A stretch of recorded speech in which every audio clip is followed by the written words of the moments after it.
স্বাগতম। আমি খালেদা খান, সহযোগী অধ্যাপক, ইসলামের ইতিহাস ও সংস্কৃতি বিভাগ, ভাওয়াল বদরুল সরকারি কলেজ, গাজীপুর। মাস্টার্স প্রথম পর্ব, মুসলিম প্রশাসন ব্যবস্থা।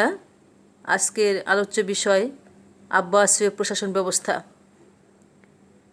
আব্বাসীয় প্রশাসন ব্যবস্থার মধ্যে প্রথমে আসবে কেন্দ্রীয় প্রশাসন কি। তাহলে আমরা জানব কেন্দ্রীয় প্রশাসন কি। 750 খ্রিস্টাব্দে জাবের যুদ্ধে উমাইয়া বংশের সর্বশেষ খলিফা দ্বিতীয় মারওয়ানের পরাজয়ে উমাইয়া আধিপত্য চিরতরে বিলুপ্ত হয়। উমাইয়া শাসনকে আরব রাজত্ব এবং আব্বাসীয় খিলাফতকে ইসলামী সাম্রাজ্য বলে বার্নার্ড লুইস অভিমত ব্যক্ত করেন। উমাইয়াদের উত্তরাধিকারী হিসেবে আব্বাসীয়গণ 750 খ্রিস্টাব্দে ক্ষমতায় অধিষ্ঠিত হয়ে সুদীর্ঘ প্রায় 500 বৎসর অর্থাৎ 750 থেকে 1258 খ্রিস্টাব্দ পর্যন্ত বিশাল মুসলিম সাম্রাজ্যের একচ্ছত্র আধিপত্য কায়েম করেন। আব্বাসীদের সাম্রাজ্য আটলান্টিক মহাসাগর থেকে সিন্ধু নদ এবং কাস্পিয়ান সাগর হতে নীল নদ পর্যন্ত বিস্তৃত ছিল। এই বিশাল অঞ্চলে বহু জাতি, গোষ্ঠী, ভাষাভাষীর ও ধর্মীয় সম্প্রদায়ের বসবাস ছিল এবং স্বাভাবিক কারণেই উমাইয়া যুগের আরব নেতৃত্ব বা আধিপত্যবাদের পরিবর্তে বৃহত্তর জনগোষ্ঠীর স্বার্থে আব্বাসীয়গণ সার্বজনীন ইসলামী সাম্রাজ্যবাদের দিকে ঝুঁকে পড়েন। অধ্যাপক হিট্টির ভাষায় ইসলামী ইতিহাসের প্রকৃত আরব অধ্যায়ের পরিসমাপ্তি ঘটে।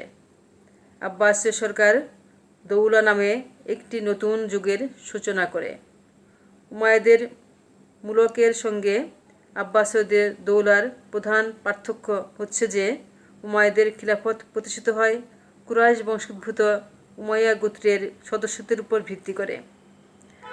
প্রশাসন, সামরিক বাহিনী ও সরকারের প্রতি স্তরে উমাইয়া খলিফাগণ স্বগোত্রীয়দের অন্তর্ভুক্ত করেন।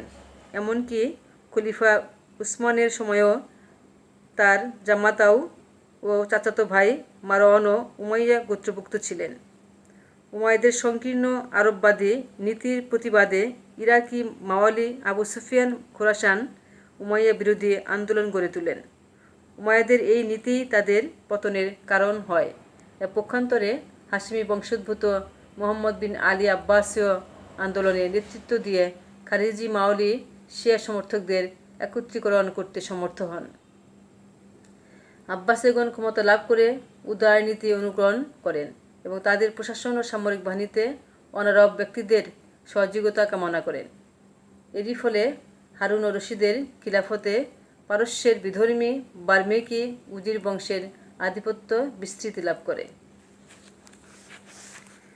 অন্য কথায় উমাইয়া খিলাফতের পতনে আরবীয়দের পতন ঘটে এবং আব্বাসীয় যুগে পারস্য প্রভাবের ফলে ইসলাম সার্বজনীন রূপ পরিগ্রহ করে।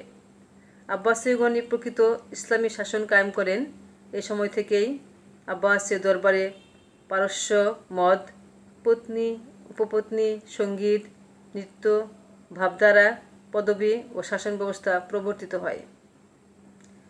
এমনকি আব্বাসীয় খলিফা আল মনসুর সিরিয়া ভূখণ্ড দামেস্ক থেকে মেসোপটেমিয়া পারস্য অঞ্চলের বাগদাদে রাজধানী স্থানান্তরিত করেন। এর ফলে উমাইয়া আমলের প্রবাহিত পশ্চিমা বাইজান্টাইন প্রভাবের ধারা পূর্ব দিকে ধাবিত হয়। অপরদিকে আব্বাসীয়গণ দাবি করেন যে তারা রসুলে করিমের প্রকৃত সুন্নাহ পুনঃপ্রতিষ্ঠা করেন এবং ক্ষমতার সঙ্গে ইমামের ধর্মীয় মর্যাদা সংযোগ করেন।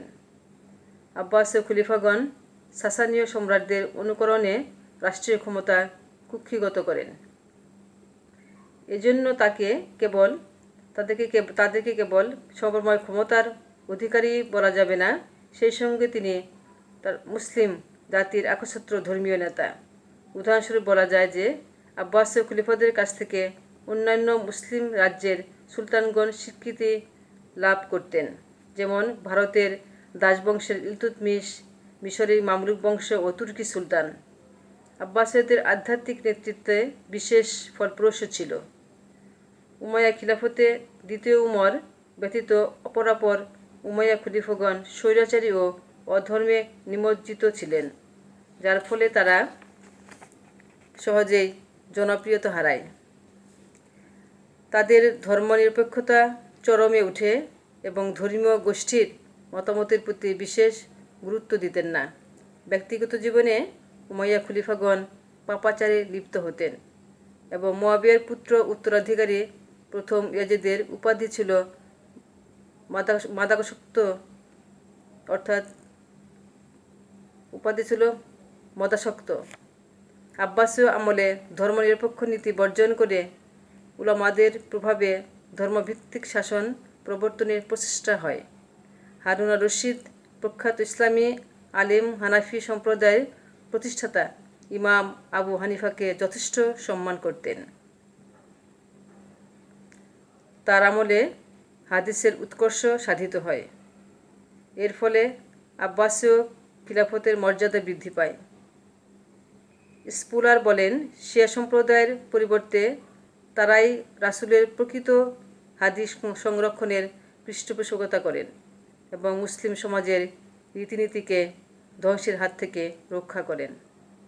আব্বাসীয় খলিফাগণ ধর্মীয় অনুষ্ঠানে অংশগ্রহণ, মসজিদ মাদ্রাসা প্রতিষ্ঠা, উলামা ফুকাদের পৃষ্ঠপোষকতা, শরীয়ত বিরোধী কার্যকলাপ বন্ধের জন্য মুহতাসিব নিয়োগ, বিধর্মী ও শরীয়ত পরিপন্থী মতবাদ দমনে সক্রিয় ভূমিকা পালন করেন।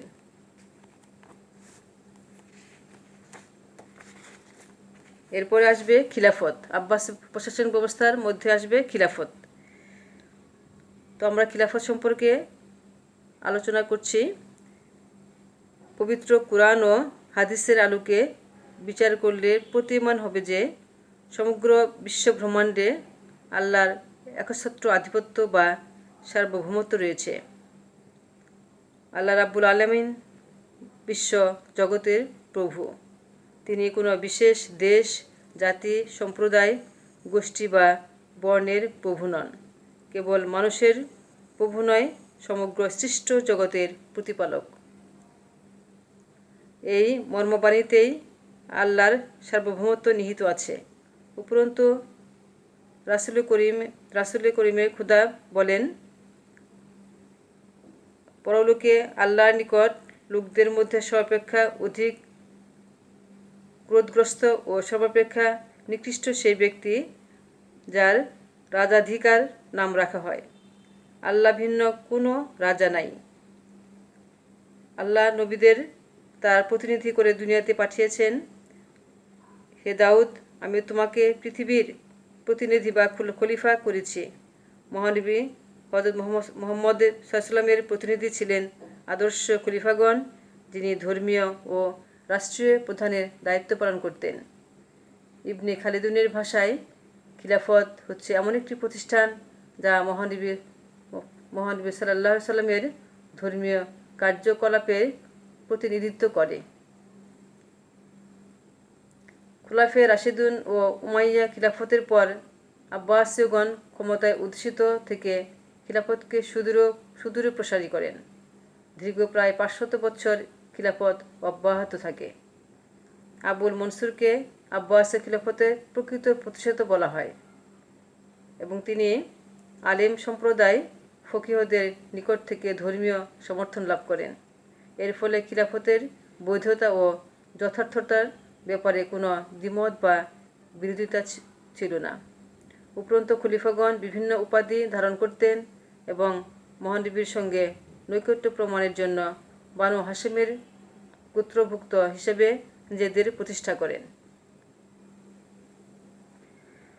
উমাইয়া যুগে ধর্মনিরপেক্ষ রাষ্ট্রের পরিবর্তে আব্বাসীয় খলিফাগণ ধর্মীয় কার্যকলাপের উপর গুরুত্ব আরোপ করেন। বলা বাহুল্য যে আব্বাসীয় খিলাফতের প্রশাসনিক কাঠামোর শীর্ষস্থানে ছিলেন খলিফাগণ। আব্বাসীয় শাসননীতি সাম্য ও যোগ্যতার উপর প্রতিষ্ঠিত ছিল। গোত্র, কলিন্য ও সম্প্রীতির বিশেষ কার্যকারিতা ছিল না। খলিফা ছিলেন একাধারে আধ্যাত্মিক ও পার্থিব ক্ষমতারও সর্বাধিকারী। তিনি ছিলেন একাধারে রাষ্ট্রপ্রধান ও সকল ক্ষমতার উৎস। ধর্মীয় ক্ষেত্রে আমির উল মুমিনিন হিসাবে তিনি বিভিন্ন ধর্মীয় বিধান জারি করতেন, শরীয়ত রক্ষা করতেন, অন ইসলামী কার্যকলাপ প্রতিহত করতেন, বিধর্মী গোষ্ঠীদের মূলে কুঠারাঘাত করতেন। তার নামে জুমা নামাজের খুতবা পাঠ করা হতো। তিনি রাজধানীর প্রধান মসজিদে ইমামতি করতেন। ইসলামের পবিত্র দুটি স্থান মক্কা ও মদিনা তিনি রক্ষণাবেক্ষণ করতেন। হজ্জে তিনি অথবা তার কোনো মনোনীত প্রার্থী নেতৃত্ব দিতেন। ধর্মীয় মর্যাদা প্রভাব প্রকাশের জন্য তারা বিভিন্ন উপাধি ধারণ করতেন। খলিফা আল মামুনের মৃত্যুর পর তার ভাই আবু ইসাক মোহাম্মদ আল মুতাসিম বিল্লাহ উপাধি ধারণ করেন। কোনো খলিফাতাল্লাহ অর্থাৎ জিলাল্লাহ, আল্লাহ আলা আল আব্দ অর্থাৎ পৃথিবীতে আল্লাহর ছায়া উপাধি ধারণ করেন। খলিফার রাষ্ট্রীয় ক্ষমতাকে দুভাগে ভাগ করা যায়, একটি হচ্ছে সামরিক আর একটি হচ্ছে বেসামরিক। সামরিক বাহিনীর সর্বাধিনায়ক হিসেবে তিনি সমর পরিচালনা, সামরিক কর্মচারী নিয়োগ ও সামরিক ব্যবস্থার সুষ্ঠু বিন্যাস করেন। এছাড়া সামগ্রিকভাবে প্রশাসনিক কাঠামোর প্রধান কর্মকর্তা ও ক্ষমতা উৎস হিসেবে তিনি প্রত্যেক বিভাগের কার্যকলাপে প্রত্যক্ষ নজর রাখতেন। বেসামরিক কর্মচারী নিয়োগ, বদলি, পদচ্যুতি, পদোন্নতি, বেতন কাঠামো নির্ধারণ, রাজস্ব বিভাগের হিসাব নিকাশ রক্ষণাবেক্ষণ তার ব্যক্তিগত নির্দেশেই সম্পন্ন হতো।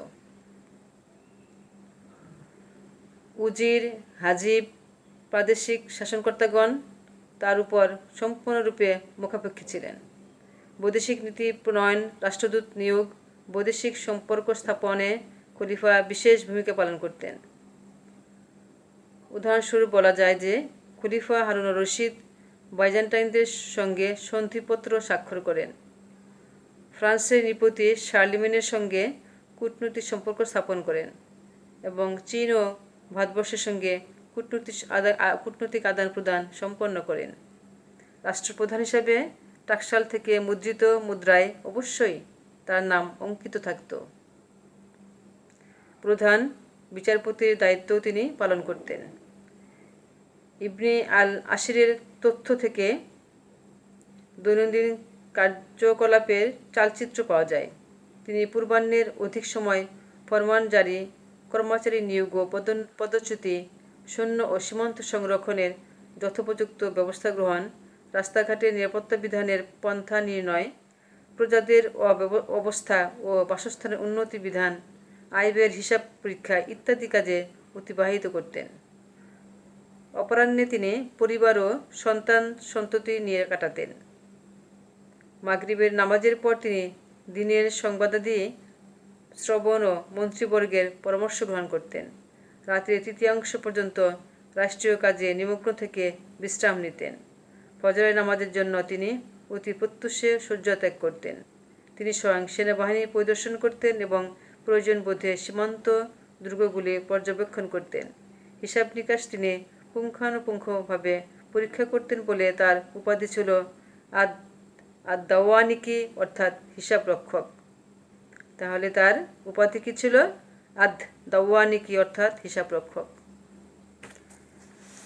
উমাইয়া রাজবংশের মতো আব্বাসীয় খিলাফতের বংশানুক্রমিক রাজতন্ত্র প্রতিষ্ঠিত হয়। মৃত্যুর পূর্বে খলিফা তার পুত্র বা ভ্রাতাকে উত্তরাধিকারী মনোনীত করে যান।